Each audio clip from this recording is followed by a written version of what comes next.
All right. Nothing but the blood of Jesus, 223.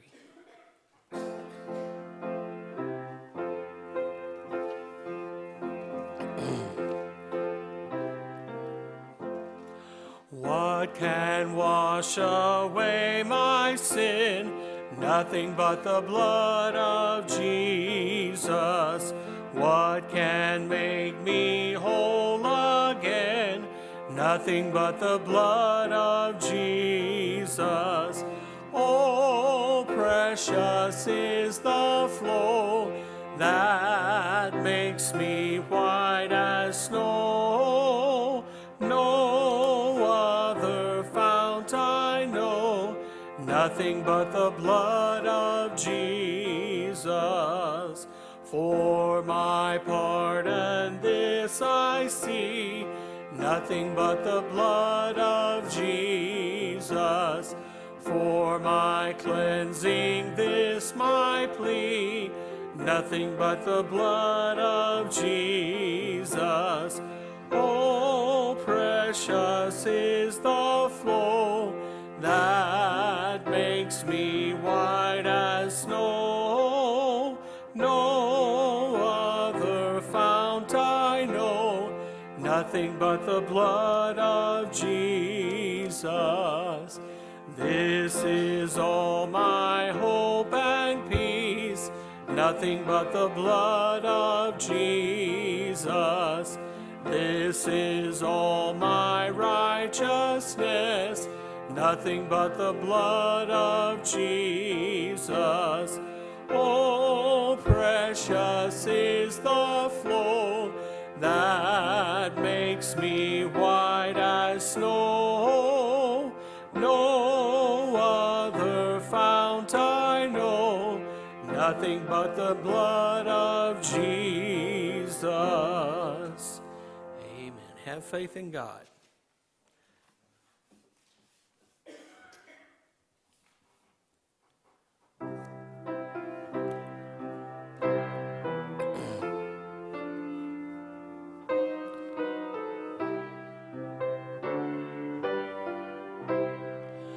Have faith in God, your pathway is lonely. He sees and knows all the way you have trod. Never alone are the least of his children. Have faith in God, have faith in God. Have faith in God, he's on his throne. Have faith in God, he watches o'er his own. He cannot fail, he must prevail.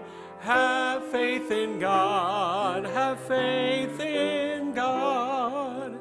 Have faith in God when your prayers are unanswered. Your earnest plea he will never forget. Wait on the Lord, trust his word, and be patient. Have faith in God, he'll answer yet. Have faith in God, he's on his throne. Have faith in God, he watches o'er his own. He cannot fail, he must prevail. Have faith in God, have faith in God. Have faith in God, though all else fail about you. Have faith in God, he provides for his own. He cannot fail, though all kingdoms shall perish. He rules, he reigns upon his throne.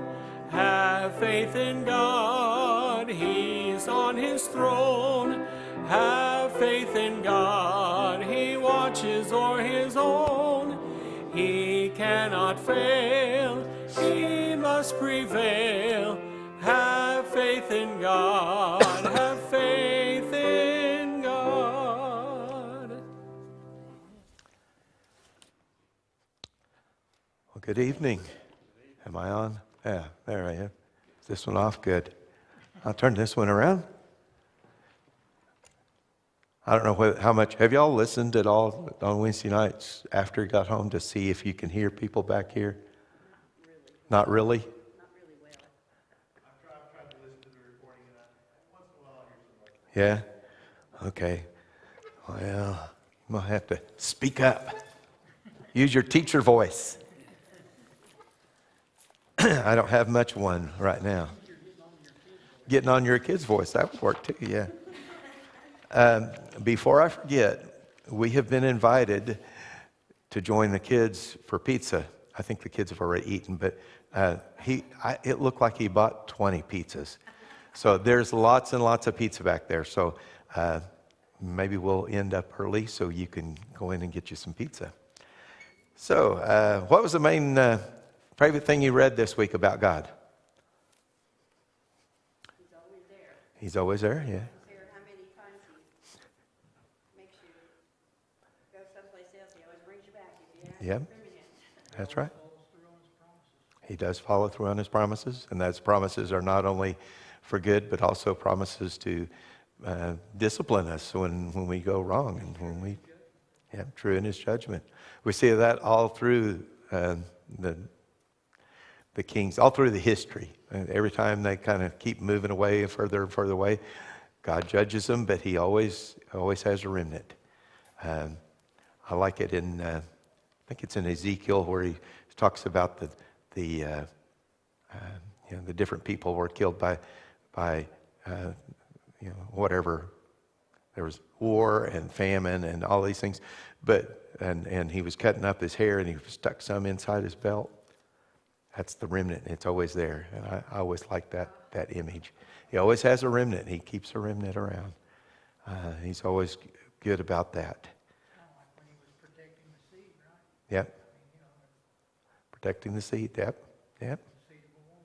Yep. Okay. Anyone else? Well, it seems like to me in the reading that just like right in the middle of what we read with all that genealogy. Yes, there was a lot of genealogy this past week. But in that really short Psalm 133, Yes. it reminds us about how pleasant it is for brethren to dwell together in unity. Yep. So, Yeah, it's a beautiful psalm. I love that one. It was kind of neat to just have that one and nothing else, and you could focus on that. I couldn't help but think too, it's in unity. It's not just the Jewish people. It's everybody that believes. Right. And All that's the believers whole- in unity. That's the whole reason Christ came to. That's his purpose. Yep.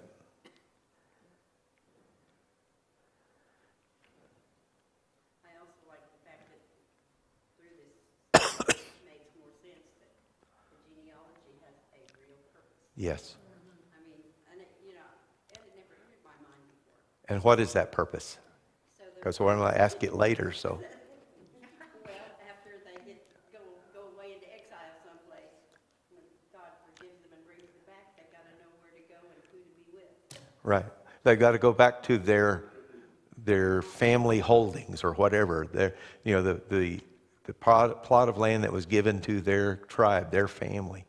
And they only know that because they keep track of who their family is. I'm sorry. Who's carrying that information? Well, it was in the scrolls, so all of them had it, yeah. I mean, the priests had it. Numbers goes through how that was all divided up, right? Yes. Yeah, it does. Numbers goes through how all that was divided up. Yeah, and Numbers and all shows how to divide up the land. So when they came back, they knew where they would be or where they should be. Yes, sir. Yeah,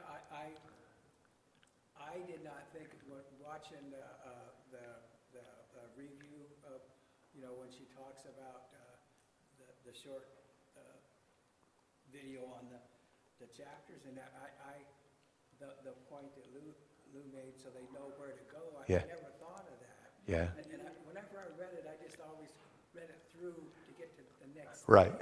So I really wasn't doing it justice. Yes. A lot of people, a lot of names, and hard to pronounce names. It also has a lot to do with the lineage of you don't realize it until you get to the New Right. The lineage of Christ is also important in there. So in 2 Samuel, we only had one chapter this past week in 2 Samuel, but in it tells about David defeating Jerusalem, and they told him that that even the blind and the lame could keep him out of Jerusalem. And he replied and he said that they would, the blind and the lame would defeat them using the water shaft. What's that? Anyone know what a water shaft is? Well, I always wondered that. According to my Bible dictionary thing, it's a grappling hook. Never thought about that. Yeah, I thought it was some kind of a tunnel underneath it, but when I looked it up, it said it was a grappling hook. And I thought, well, that makes sense, because then they can throw it over the top of the wall and climb up the wall and get to them. And they did. Now, David defeated Jerusalem, and he ended up making that the city of David and building his palace there and all of that. And eventually, that's where the temple was built and all of that. But one of the things that David did is he accumulated a lot of wives and concubines. And I like the way they asked this. Is that descriptive or prescriptive? It's what? It is descriptive, not prescriptive. He's not saying that all men should have multiple wives. No. He's saying that that's what David did.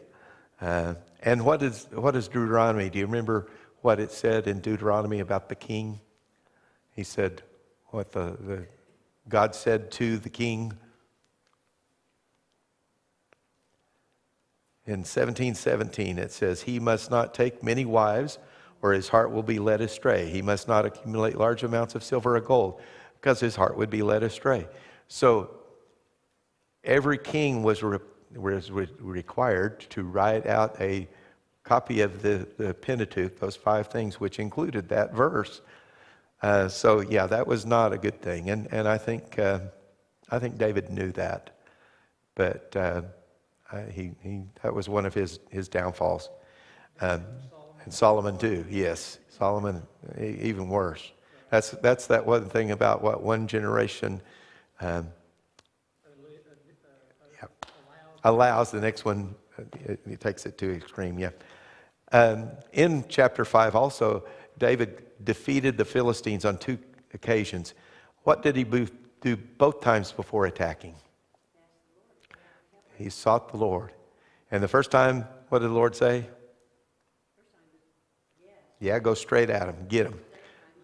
The second time he said, go around, come in from the back. When you hear the noise of like troops in the trees, yeah, probably had some. Well, they probably don't, but I was thinking of the what's the name of the tree? Aspens that are called quakies, because the leaves in the fall when the wind hits them, they make a lot of noise. So that may be what it was. I don't know. I was kind of curious about the honey coming from the rock. Made me look it up. Yeah. Basically, just like the water coming from the rock. Yeah, I think that's right. Yeah. In Chronicles, there was we looked at 6 different chapters there, and I'm just going to hit the highlights.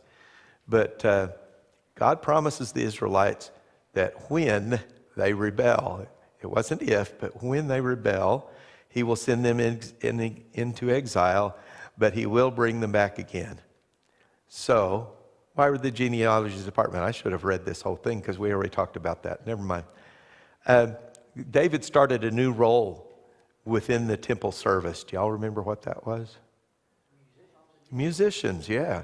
That's something different that hadn't been done before. So that was kind of neat. And partly because he was a musician, and he wrote psalms, and he sang and all that kind of stuff. You like to sing and dance? Yes, he did. Yes, he did. So chapter 9 starts out with a statement that the people of Judah were taken captive to Babylon. So why were they sent into exile? Do you remember what it said? Usually the same reason. Well, yeah, same reason. Worshiping Baal and all that good stuff. Yeah. And it wasn't because Babylon defeated them. It wasn't because Assyria defeated the north kingdom. It wasn't because of that. It was because it says the people of Judah were taken captive to Babylon because of their unfaithfulness. So they turned away from God and God judged them. But then always remember, he has a remnant and he's going to be bringing them back. What does this tell us about this statement? Tell us about the book of 1 Chronicles. Probably 1st and 2nd Chronicles because they were one book. About the timing of it. Yeah, when it was written.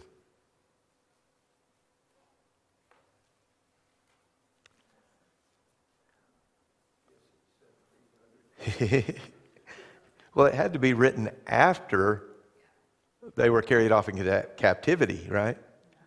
And so Chronicles was written much after 1st and 2nd Kings and 1st and 2nd Samuel. It was much later, and it talked about how it leaves out some of the bad details, but then kind of emphasizes more the good details of the things, which typically a history book does. I've talked about that before. When I was in elementary school, we had some history books or books about people in history, biographies, and I loved reading them. I think we had probably 50 of them, and I think I read every one of them at least once, probably more than once. But they always talked about the good things. They never said anything about the bad things. The Bible doesn't do that. The Bible doesn't pull any punches. I mean, it tells exactly what David did and what Moses did, good, bad, ugly. It's very, very specific about that. But it does, history, we kind of tend to forget the bad things. That's the way our brains work. We kind of forget those things and focus more on the good things. When they did return, Chronicles 9 also tells us the first tribe to return. And why? Who were they?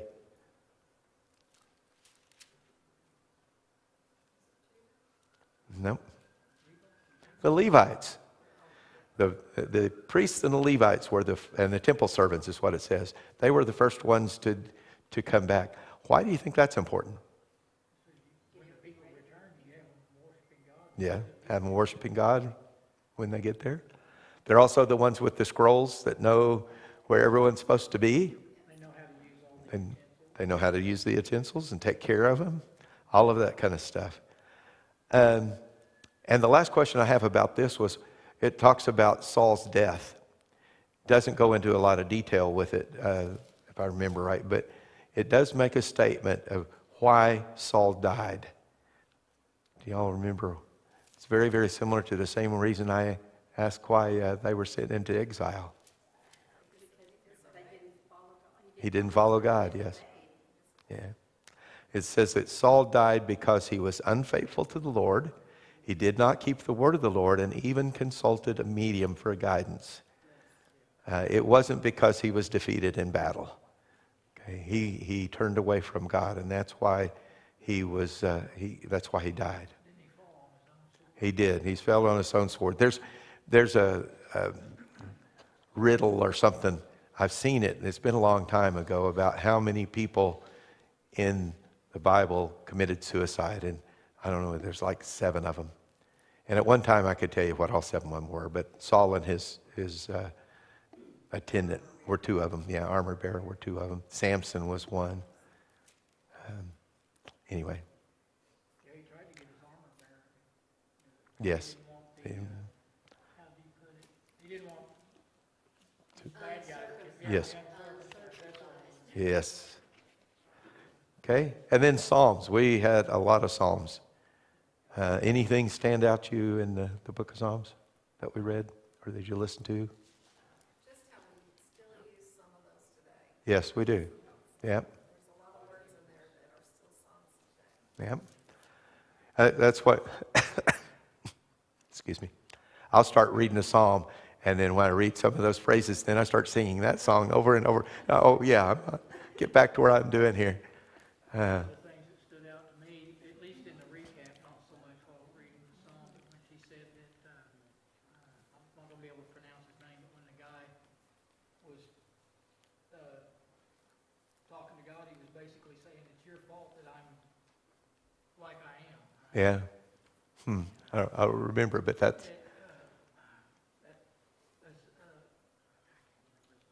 is it the Asaph, the, Yeah, yeah, yeah, he tells God, you know, I mean, I can't remember the song, but he's basically complaining, you know, that and he saying was it's your angry, fault, God. blaming it on God, right? A lot of people do that. She says, don't worry about when you pray. If you make a mistake, you probably can't ace off, ain't that? Asaph, yeah. You can't do So, anything worse than ace off. You can't say anything worse than that's true. And God is big enough to handle that. and he knows where you're at. Yeah. And I think that if I remember right, the psalm changes tone before the He end. actually glorifies God at the end. Yes. Yeah. And God can handle that. He can handle it when we get mad and upset at him, and then he'll work through it because we need to learn and because we're like children to him. And Well, and one, I noticed that it, like, talked about how the people had caused Moses to be out of sync with God when yeah, because they had frustrated him so. at Maribel, yeah. Yeah. And what was the other? Oh, when Moses also talked to God about don't do that to your people. Right. Your people, and you calmed them down. Yeah. Yeah. Yeah, and it's all about, I wish I could remember exactly what you're talking about, but I do remember two ways to look at that little passage. But It doesn't, when it really, I say, when it really happens, as we read it, yeah, you don't think about the feelings, but it helps you think, well, that makes a lot of sense as to why things happen that way. right, yeah. And that's one of those things that I mentioned Sunday is sometimes you read it and it's just like you're there and you're in it because it is so close and it speaks directly to you and you feel the same emotions that they feel. And I think, as I said Sunday, pastors, we can relate to Moses in that situation sometimes. You do get kind of frustrated at times. And I can see him, losing his patience. And of course, he had 6 million or more to worry with, where, we have 100. So I couldn't imagine as many people and how hard it was for him. It does seem like it was an awful minor thing in my Yeah. thinking that for God to hold such a grudge. But he has his reasons. Yeah. Yeah. Probably because he was supposed to convey God's thoughts, and that was the furthest thing from it at that moment. Yeah. Yeah, that's true. All right. Well, let's join hands and we'll sing our dismiss chorus and we'll go eat some pizza. Okay? Excuse me.